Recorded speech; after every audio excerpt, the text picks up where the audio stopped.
Good afternoon and welcome to another edition of Money Talk with Melanie. I am your business diva, Melanie Collette, broadcasting live from beautiful Cape May County, New Jersey via SHR Media and High Plains Pundit Talk Radio. I remember that even though I haven't been on the air in like a week and a half.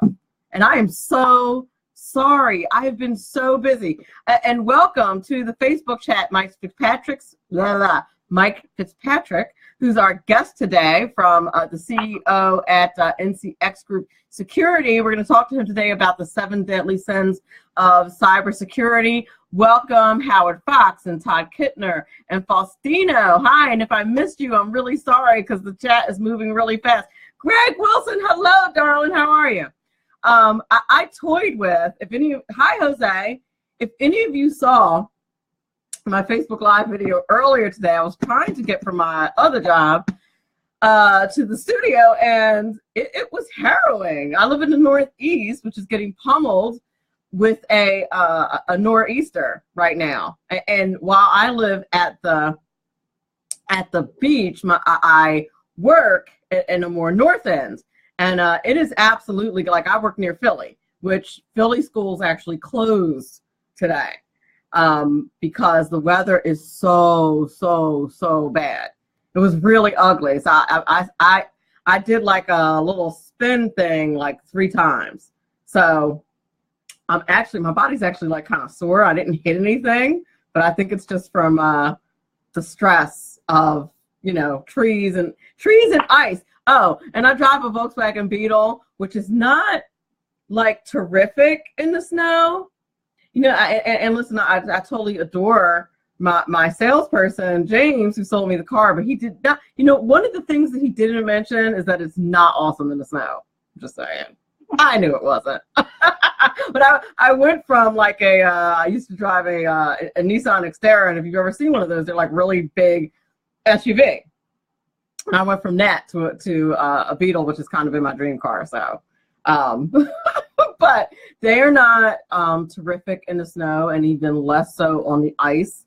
So I had a very exciting ride home today. But even more, Todd, the spin thing. Yes, the spin thing, and not the kind that's going on at the White House. See the transition like that? Because in Money Talk News today, President Trump lost one of his key economic advisors, Gary Cohn, today. Apparently, it's a huge dispute about the whole trade situation and tariff situation on aluminum and steel. And listen, my first instincts, my initial instincts, and welcome to the chat, Richard and Pebbles. Hello. My first instinct says, it sounds fair to me. I mean, if we have a 0 tariff for some countries and their tariff on us is like 25%, that sounds like a legitimate issue. And that's part of the reason why we hired him. It sure enough wasn't for his communication acumen. I'm sorry. I really try. With President Trump, I do. I try. But there are days. But I'm saying this is why we hired him, for his business acumen. This is why we voted for him to do stuff like this. So, I mean, to me, I understand the arguments that ultimately it's going to cost, taxpayers more money, etc. I get it. I understand that. But ultimately, we both want the same thing, right? We both countries, no matter which countries we're dealing with, Canada, China, Switzerland, who was here yesterday, we all want the same thing, which is to have our products bought. And, President Trump is absolutely right about the fact that we're getting played. Like, seriously. I understand that our economy is huge, but that is and that's kind of what the Prime Minister of Switzerland said yesterday when the press was questioning him at the press conference about like what his position was on our tariffs. And he kind of alluded to, Keith Little, hello, alluded to, basically like we're the big guys on the block, and kind of suggested that we were being unfair. But like, hello, What's unfair? Like literally you're paying zero and taxing our people like 25% in your own country. No, come on now. that's ridiculous. That's crazy talk. And President Trump is absolutely right on this. I give him permission to keep tweeting about tariffs specifically. And that is all. I'm kidding. I'm just joking. Love President Trump. He's doing an awesome job, and I do mean that sincerely. He's doing a great job. Unfortunately, also in the news, and this is crazy, opioid overdoses have increased 30% between June 16th and September, June 2016 and September 2017, according to the CDC. That is insane. That I'll be the first to admit that from a personal perspective, I can't relate to having an addiction. It's so very sad. So I want to relate, but I can't relate unless, you call like pics of Idris Elba an addiction. I'm kidding. but no, I really can't relate to that. And some people, Chris Christie, our former governor here in New Jersey, tells a story about a friend he had who was a lawyer. Unfortunately, he ended up ODing. Who was a lawyer, had some type of surgery, and ended up getting addicted. It's a heartbreaking story, and the guy lost everything, including his life. Okay, Greg Wilson says coffee addiction. Okay, that's legitimate. That's true.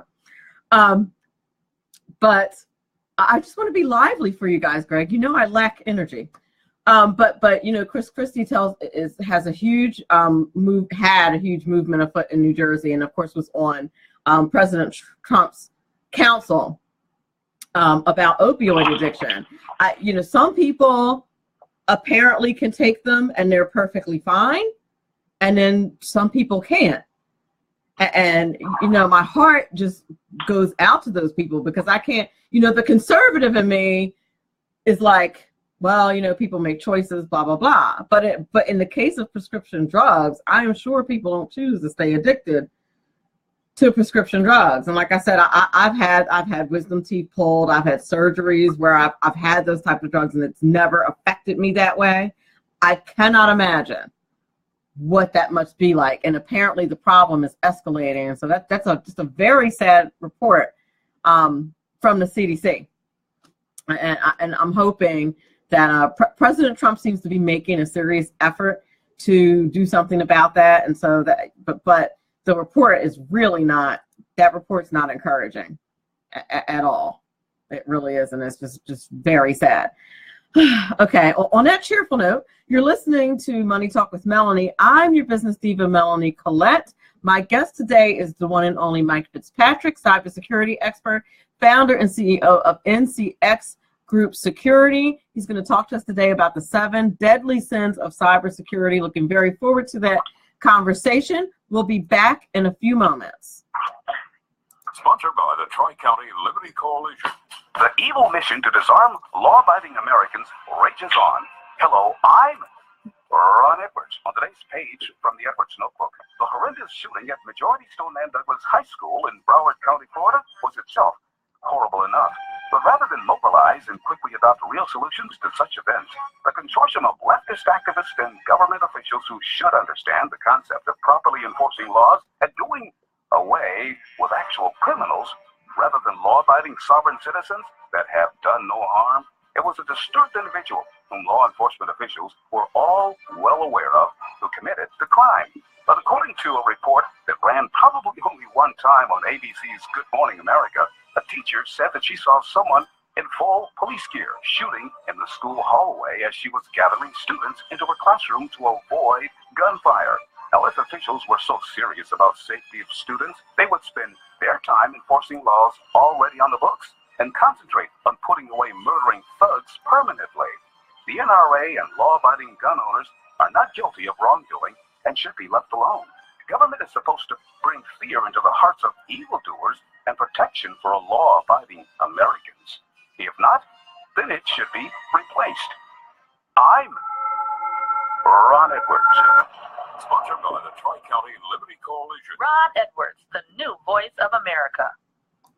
Who likes paying taxes? Nobody. That's why Eva Rosenberg from TaxMama.com wants you to pay less of them.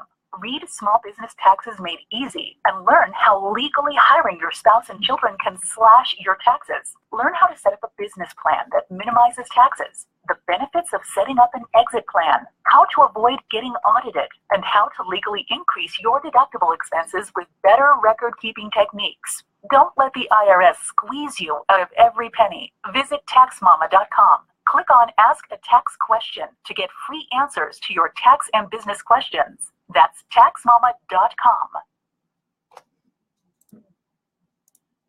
My name is David Barnett, and I've been helping people buy and sell small and medium-sized businesses since 2008. So far this year, I've gone on 5 vacations. It's because I've got my own business. When you get tired of being managed by someone else and you decide that business ownership is right for you without the risk of starting your own unproven enterprise, then come over to businessbuyeradvantage.com. There are over 100 YouTube videos on buying and selling businesses that you can watch for free. That's businessbuyeradvantage.com. And welcome back. You're listening to Money Talk with Melanie. I am your business diva, Melanie Collette, and today's guest is the one and only Michael Fitzpatrick, who returns to us every single month, the first week of the month, the first Wednesday of every month. He is the founder and CEO of NCX Group. He is a mega successful information risk management firm, NCX Group, which is awesome. He's been doing this for 35 years in the information technology industry, and he's got a vast list of clients that if he told you who they were, he'd have to kill you. So without further ado, Michael Fitzpatrick, how are you, dear? I'm doing well, Melanie. How are you?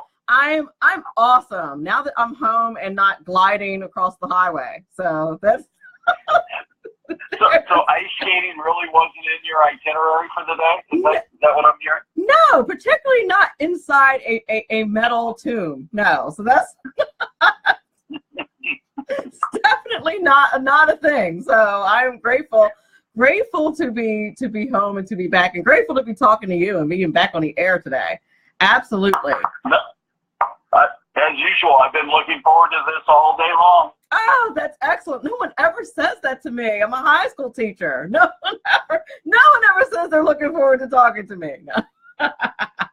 No, I appreciate that very much. And I love your topic today of the 7 deadly sins of cybersecurity, because I think it's really important, as I'm sure you're aware. But businesses spend thousands on cybersecurity, and they also lose thousands, and even their business, when there's some type of security breach. So it's definitely an important topic. Well, and that's really what spawned this book, this ebook that we did a few years ago. We've added to it over the last couple of years, but what we saw were the same vulnerabilities, the same areas within companies, regardless of size, where they all struggle. And that really created the 7 deadly sins, borrowing a little bit from history, but created the 7 deadly sins of cybersecurity. The first sin in this, and it's really a 1 and a 1A, and that is physical security. Without physical security, you don't have data security. If I can talk my way, and we've talked about this before, if I can talk my way into your offices and into your building, that will give me access to your data. So physical security is absolutely paramount in building a foundation within your company for cybersecurity. And now, what do you mean when you say physical security? Because when we think of cybersecurity, we only think of things that are going on in our computer, right? In our email and things like that. But what do you mean when you say physical security? Physical security is access to your building, being able to walk in, gain access to records, to files, to computer systems. You know, one of the things that I've talked about with executives in the past is, if I'm going to hack you, I'm not coming in, you know, through your router, your switch, or your firewall. I'm actually going to come in as part of your cleaning crew because, one, I know you're probably not doing background checks on it. Two, there's no one around to actually see what I'm doing while everybody's gone and part of the cleaning crew. Three, I can plant a key logging device to actually capture keystrokes.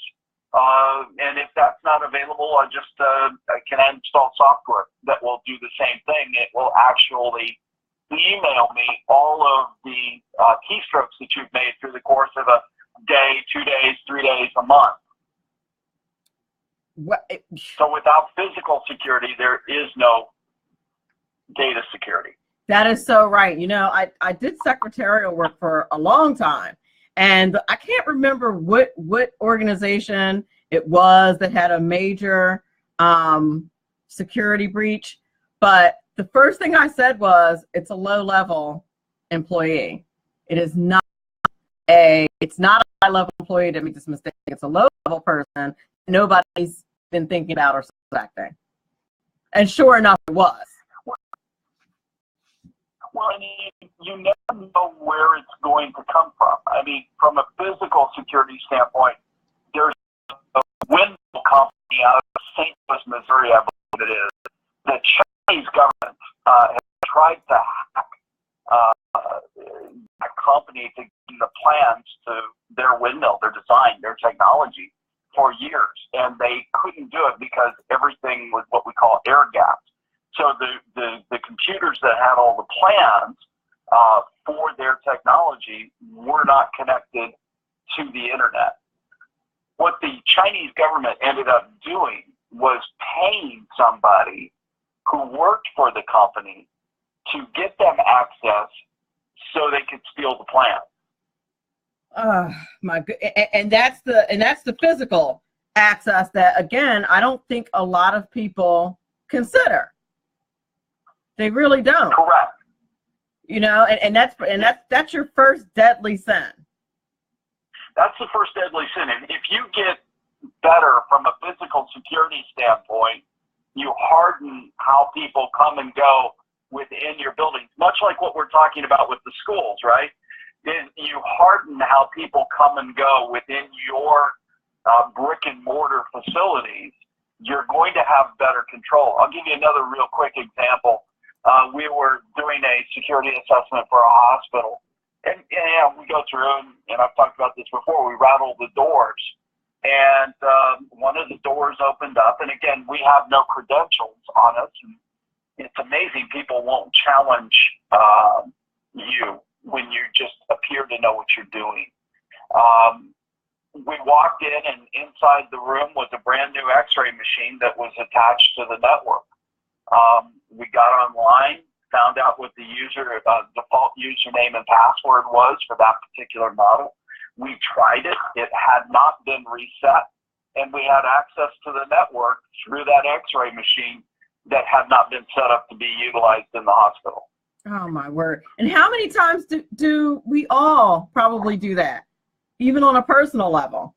Not lock your stuff down. I mean, I'm with kids all day, so all my stuff is like super password protected because, God forbid, one of them got a hold of any of my devices. But I mean, that how often do we do that at work? I don't think any of us are nearly as careful at work as we are at home, and we're not all that careful at home. No, and you know, people are getting better about security, but they don't give it the importance that they should give it. And so, again, these sins are the result of thousands of assessments. These are common areas of deficiency that every company has, from a company with 15 employees all the way up to a Fortune 50 company. They all have these issues that we're talking about today. So 1A in this equation is corporate culture. What is your culture? What is your appetite for risk? Okay, so how important is it to you within your organization, and do your employees know how important it is? There's the key right there, I think, is do your employees know how important it is? Because when I talk, go ahead, I'm sorry. No. I was going to think like your average person that is not involved in the business directly, your peripheral employees, your like you said, your cleaning service, your mail person, it's not necessarily involved in the meat of the business. Their activities are peripheral, may not completely understand the level of importance there. Well, and that's absolutely true. We see it day in, day out with companies that you have some companies that are really focused on meeting compliance. You have other companies that are focused on really addressing security. And then you have a bunch of other companies that haven't really done anything and don't really seem to want to pay attention to it. So it's an interesting dynamic, but culture within an organization plays an incredible role in whether or not you're going to be effective with it. You have to make it part of your DNA. You have to make it part of the air that you breathe every day. It's got to be a business process within the organization that everybody understands, everybody is adhering to, and if they don't, then you've got to make personnel changes. You certainly do. Otherwise, you're going to have a big problem, because the cost, and the reason why we call it deadly sins is because it could kill your business, right? Correct. Absolutely. No joke. I mean, 66% of them don't make it. After a breach, 66% don't make it. Indeed. So what is another one? We have the physical component, and what's the second one? The second one is your culture, your DNA. All right. The third one in this is there's no silver bullet, right? The technology is not going to save us. There is no magic tap that's going to make the bad man go away. Are you sure? Because computers know everything. Are you positive? Because don't they? Did you miss the part where I talked my way in? Oh yeah, that's right. And here's the other part of that. And I used to tell my computer programming students this, is that the program's only as good as the programmer. All those fixes that you get, nobody ever looks at like what they're fixing, right? But I used to tell them, next time your iPhone updates, look and see. You can actually look and see what it is they're doing. First thing on the list is always bug fixes. Well, it's interesting that you mentioned that. I was reading an article the other day on AI and how in Israel and other places, they've looked at how judges adjudicate a case before them, how early in the morning after they've had some food and they're awake, the sentence is much more lenient than in the afternoon or closer towards lunch when they're hungry, a little bit more irritable, those kinds of things. They see the same thing on parole boards too. So yes. If you're being heard early in the morning, chances are pretty good that you're going to come out with a verdict that you want. So in order to try to make it a more level playing field, take the human element out of it, they've played with this concept of adjudication utilizing artificial intelligence now. And the interesting thing about this is just looking at the merits of the case, just looking at the facts of the case, what was interesting is white criminals were given parole more than African Americans. Oh no! Say it ain't so. Just off of the algorithm.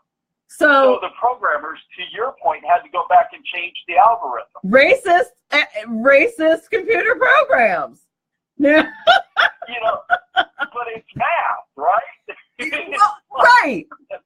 it definitely is math. And if we, and if for my audience sake, if we just like geeked out just like a little tiny bit too much, Sorry. no. I was quite enjoying it as a programming person, but I'm not sure if we, but you're absolutely right. And algorithms are just kind of the directions that programmers give programs. The very simple simplification of what an algorithm is kind of tells them under certain circumstances follow this protocol, that kind of thing. And so, correct, right? You tend to forget you tend to forget when you're a computer geek that everybody doesn't know things like what an algorithm is. So I just thought the teacher in me felt the need to. Go ahead. You said here you're concerned about AI from the standpoint of what is it that the programmers are going to be programming artificial intelligence with? Because to your point, the programming is only as good as the people putting it in. So, but it's interesting from a technology standpoint with cybersecurity, we're now starting to use more artificial intelligence. There's a new service that we launched this week that is active cyber threat hunting. Forever, from a security standpoint, it's defend. It's like you're a hockey goalie all the time, knocking things away, and you can't go out and go get them. You can't go hunt. So this particular platform that we're utilizing was used out of the Canadian government to go hunt cyber threats. And so what we're able to do now is actively go pursue threats that are in your environment and in your network and not wait for them to attack. Well, now that's just awesome. a crazy approach. You mean we shouldn't wait until every single file in our directory is infected before we take some type of action? Well, we haven't really had a choice, right? That's the technology that's involved in this incorporates AI. It incorporates machine learning. It incorporates a human component of really knowing what anomaly that you're looking at, what threats you're looking at. Is this real or is this imaginary? AI and machine learning, they don't have the ability to know intent yet.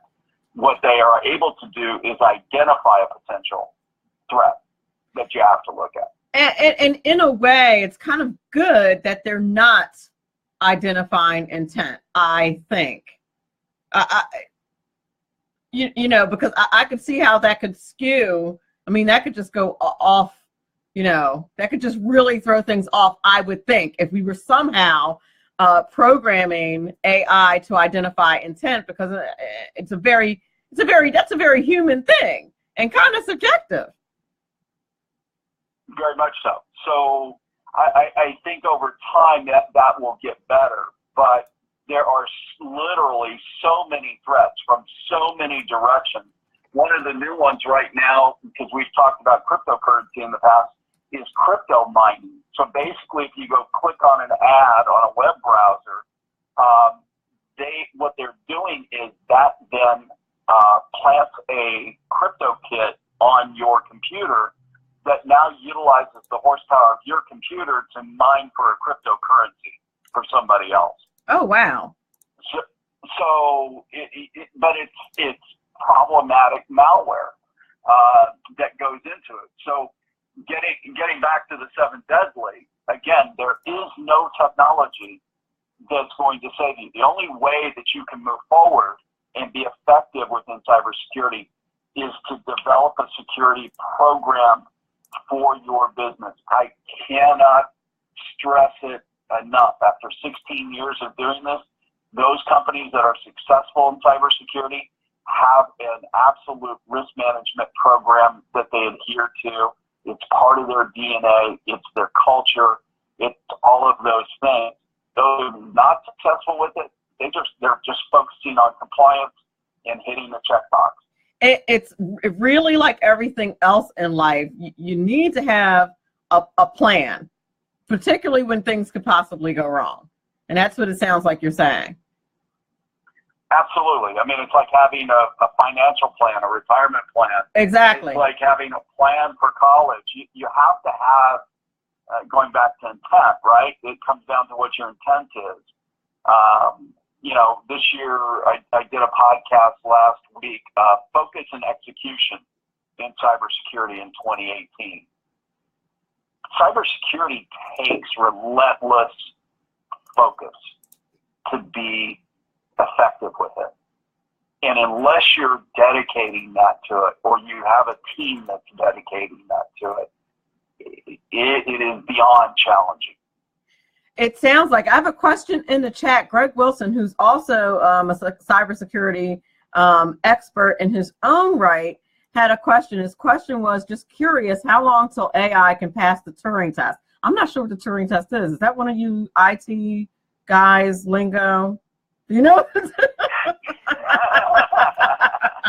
That's your cyber expert lingo. I know exactly what he's talking about. And there's really 3 stages of AI. What we have now, what we're calling AI now, is really machine learning, and from a Turing test standpoint, probably not capable. But then you have a new level. The second level is called ASI, which gets human thought, human capability as far as processing information. And then you have AGI, which is the top level, and that is where it starts to get a little scary, because that is, as I understand it with what I've read, is an IQ that's 200 times that of a human. I don't think that we want that. Like, that reminds me of like some iRobot, Minority Report type stuff. I think we can stop at people, at AI that's like a little less intelligent than we are. I think we need Melanie, this gets to where what Elon Musk and Bill Gates and some others have said is, don't open this box, right? Don't open this Pandora's box. Right. Once you open the box, who's going to stop it? It actually is the next arms race. Oh gosh, you're right too. You're right about Dick Herschel in the chat wants to know if you computer experts can develop AI that will consistently win an argument with a woman.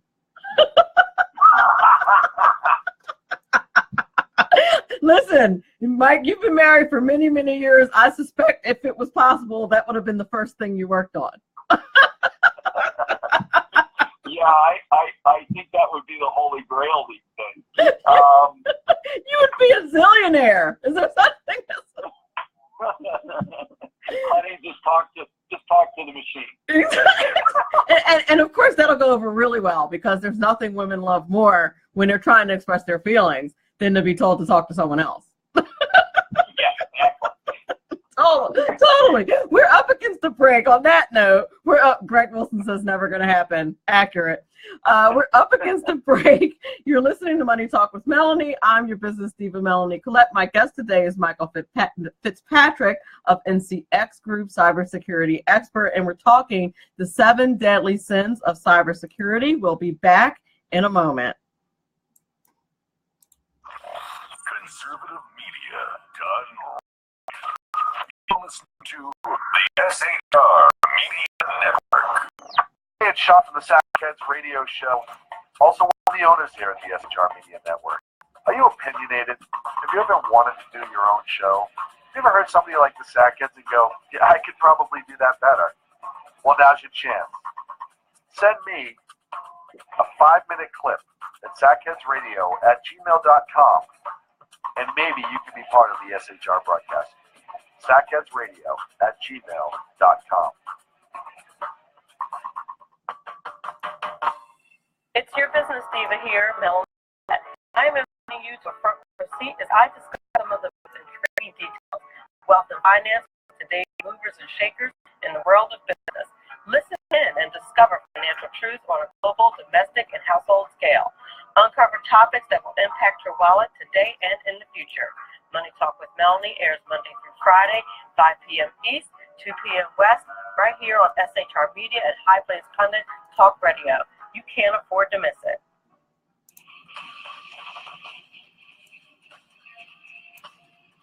Beware, the Jersey Takeover is here. Every Monday through Friday, 9 p.m. to 11 p.m. Eastern Standard Time, you can catch River Common Sense Show hosted by Jersey Joe, right here on shrmedia.com. Only Jersey can deliver hell like no one else. So consider this your fair warning. Hey guys, this is Sean from the Sackheads Radio Show. Check us out every Wednesday, 8 p.m. Pacific on the SHR Media Network. And this is Sackhead Clint, is the best looking one of the bunch. It's my duty to remind you to check us out on our YouTube channel. And don't forget to check us out on the SHR Media Facebook page. The best looking one? Really? You gonna go there? Every Wednesday, 8 p.m. Pacific, right here on the SHR Voters' Choice. Media I have the award. Network. Human by race, Christian by faith, American by nationality, and conservative by choice. Reverend Ralph J. Chittum Sr. is the right guy on SHR Media from 8:05 to 9 p.m. Monday through Friday. And if on the rare occasion I am ever wrong, I will still always be right. The right guy on SHR Media. This is Sam on SHR Media. You can listen to my new show starting on Tuesdays in January. Get my perspective on national politics, a conservative's perspective on California politics, the latest in the war on terror, all of that and a lot more here on Tuesdays at SHR Media. And don't forget to follow me on Twitter at Sam_SHR Media. When dirty politicians, shadow governments, and deceptive Islam blind the world with fake stream media smoke, their only fear is one man with a cane. I'm Dave Milner. Join me through shrmedia.com, highplainstalkradio.com, and the Western Free Radio Network at Spreaker, YouTube, and iTunes for a different perspective weekly on the unpleasant blind guy. And catch me on Jeff Mitchell's EVL Radio on blogtalkradio.com. There's no surrender ever, because truth is not always pleasant. Hey, this is Michael Wright. And I'm Shannon Wright. Join us for The Right Way with Shannon and Mike, Monday through Thursday from 7 to 9 a.m. right here on SHR Media. Why are they joining us? For fun things like sports, politics, Oh, maybe some news and entertainment? and all kinds of other things. Money and recipes and events? All kinds of stuff. Yeah, so join us Monday through Thursday, 7 to 9 a.m. here on shrmedia.com. Broadcasting behind enemy lines in occupied California, a mere 2 miles from the state capital, the bloviating Zeppelin's Berserk Bobcat Saloon Radio Show can be heard every Tuesday and Thursday night at 8 Pacific and 11 p.m. Eastern, only on the SHR Media Network. Go to shrmedia.com to listen. You can also watch on the SHR Media Facebook page and the SHR Media YouTube channel. No goldfish were abused. Hey, it's Sean from the Sackheads Radio Show. Hey, it's Sean from the Sackheads Radio Show. And Sackheads BZ. Wait, I'm Sean. I'm Sean. All right, listen, we'll figure this out every Wednesday night, 8 p.m. Pacific, right here on Where the hell is Clint? on the SHR Media Network, www.shrmedia.com. Check us out on Facebook and YouTube. Now, right back to this amazing show right here on the SHR Media Network. You're listening to the SHR Media Network. Welcome back. You're listening to Money Talk with Melanie. I'm your business diva, Melanie Collette, and my guest today is the one and only, his awesomeness is himself, Mike Fitzpatrick of NCX Group. He is a cybersecurity expert, and he was just helping us out with the 7 deadly sins of cybersecurity. I think we were on 5, Mike. Is that where we were? I think we're close. All right. So real quick, number 1 and 1A is physical security. 1A is corporate culture. 3 is there's no technology that's going to say no silver bullet. Number 4, we're actually on 4. Information security costs too much. That's something I hear a lot as far as investing in cybersecurity. The reality is that if you don't invest in cybersecurity, it can cost you your business. The statistics on this are incredibly crystal clear. 50% of all businesses last year had some type of breach. Of that 50%, 66% were out of business within 6 months. cost of dealing with a cyber breach to your reputation, to your actual pocketbook with fines and fees and the amount of money that you're going to have to pay out is devastating. So you have to invest in cybersecurity. We have one client, mortgage company, heavy within cybersecurity based on 6 or 7 years. They actually have an opportunity to grow their business through providing new loan servicing options for another bank. And their new program, their new services, was predicated upon passing a security audit. We came in, did the audit, produced the results, talked to the bank, and as a result, they got a contract, a 10-year contract with this new bank for $2 billion a year in services. Wow. This is a $20 billion contract. So you have to become secure. Third-party vendors now are requiring audits and assessments from each other. And quite frankly, if you're a government contractor, guess what? President Trump signed an executive order requiring all departments within the federal government pass a NIST or standardize on NIST as a cybersecurity model. Well, the General Services Administration, who awards all the contracts, just came out yesterday and said, every vendor that we have must be NIST 800-171 compliant. So what they're saying is, we want you to have a security program if you're doing business with us, and they don't care about the size of it. They want you to have a security program that you can actually show that you are doing what you say that you're doing. So that's the reality of it, right? Security costs too much, but you got to invest in it to grow your business today. Now I was going to say, it surprises me that there wasn't some pushback by some smaller businesses suggesting that it wasn't fair because, how can they afford, like you were saying, one of the deadly sins is that it's not affordable. And I'm just surprised from a policy perspective that there wasn't a lot of pushback on that. Well, again, it's just coming out. The DOD did this, Department of Defense did this 2 years ago. So everybody that is a DOD contractor, I don't care if you're making salt, I don't care if you're making clothing, I don't care if you're painting buildings, you have to meet the NIST standard for unsecured confidential information. So this is anything that isn't top secret or requires a clearance. It's everything else. And so the General Services GSA is now pushing that as the way forward for dealing with the rest of federal government. I think you're going to see this roll to state and local too. They want to know that who they're dealing with they can trust.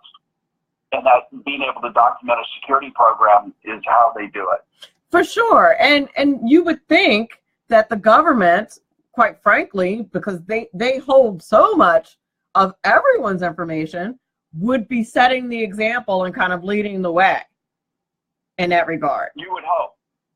But what we've seen is state and local governments, which I've done some work in, and I won't comment on the federal government, but state and local are typically 3 or 4 years behind where the private sector is. For sure. For sure. And so I know we're getting close to the end. So the next one is don't tell the boss. I label it as don't tell the boss. Okay. There's a significant communications problem between the executive teams and IT teams. They're each afraid of each other. That sounds about right. So you have the executives who are confident and secure in everything that they know, but their one area of weakness is typically technology. Then you've got the IT people that are very strong with technology. The force is strong with them in technology. And so, but they're not real confident talking to people. They're very comfortable with their screens. And you know this from programming. Yes. They're very comfortable with their screens. They don't like confrontation. they don't understand the business side of it. So the two work around each other.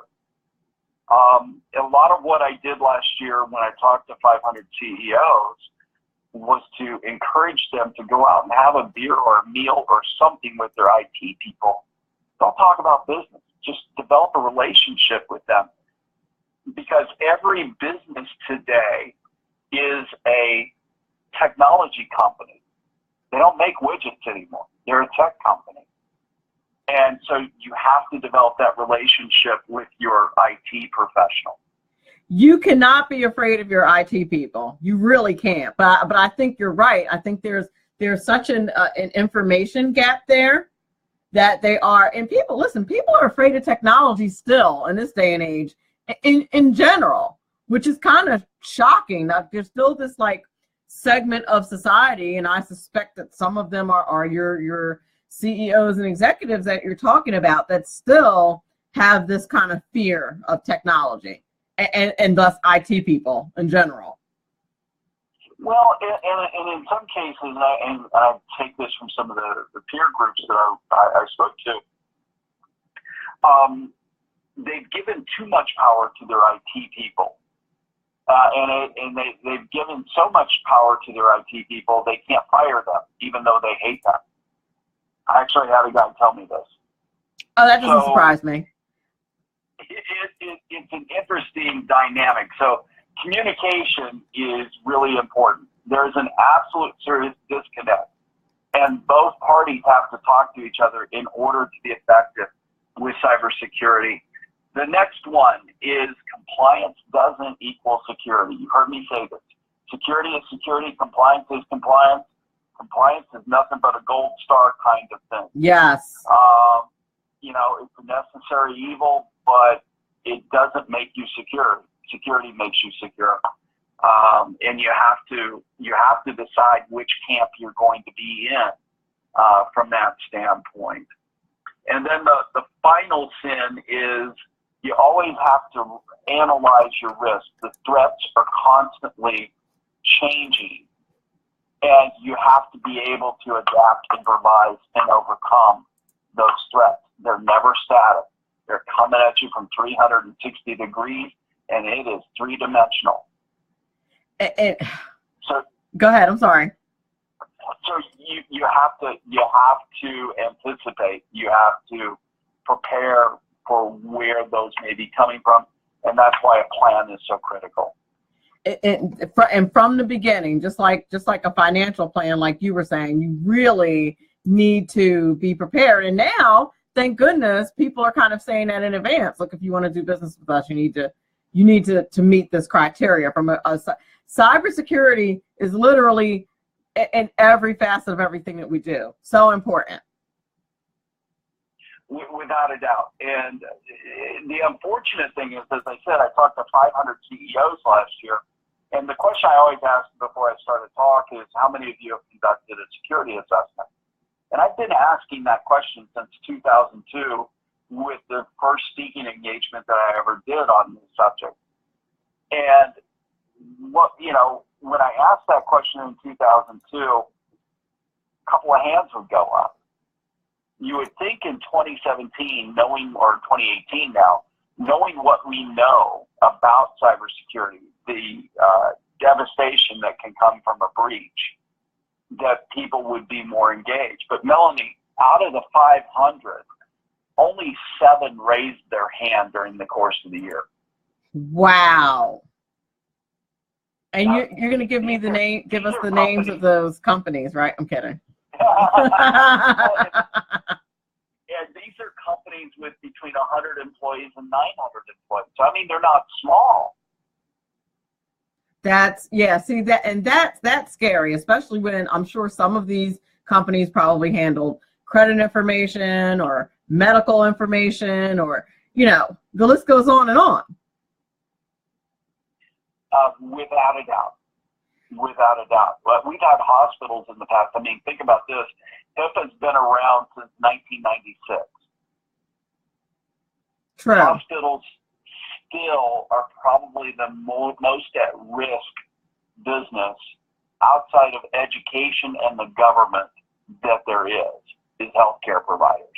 There's more information, there's as much information, I should say, in your medical files as there is on a mortgage application. That's frightening. Okay, look, we actually are coming to the close of the program. Tell us how we can get in touch with you if we want to avail ourselves of your services or hear you speak or listen to your podcast. Go. Okay, so the best way to get in touch with me is to go to the website ncxgroup.com. That's ncxgroup.com. Leave a message there. You can follow us on Twitter and Facebook at NCX Group. There's a theme here. If you are adventurous and would like to hear a short podcast on whatever rant I have for that particular day, you can go to Bite Size Security on Anchor, anchor.fm, and listen there. But it's also available through Google Play, iTunes, and a couple of other places. So probably each subject's around 5 minutes, just on one particular thing. And they are absolutely excellent. They are so impressive. Mike Fitzpatrick does not know how to do anything halfway, for sure. They are so good. Well, I appreciate that. I appreciate that very much. Well, listen, thank you so much for being on the show today. I'm going to see you very soon, next month. Absolutely. And we'll talk to it. Absolutely. Thank you so much. Have a great night. You too, Melanie. Thank you. Yep. You're listening to Money Talk with Melanie. I'm your business diva, Melanie Collette. Coming up tomorrow, actually, I have another dreaded meeting. It actually might end up being a snow day, so maybe I'll pop up and surprise you. But on my schedule is a meeting. We'll see. And on Friday, I am going to have Dan from XYZ Group who's going to talk to us about cryptocurrency. Should be pretty fun and exciting. I want to thank everybody for listening out there in SHR Media Land and High Plains Planet Talk Radio Land. You guys in Facey, you totally rock. Thank you for the awesome questions. Remember, all of this is very important because after all, it's your money. Have a great night.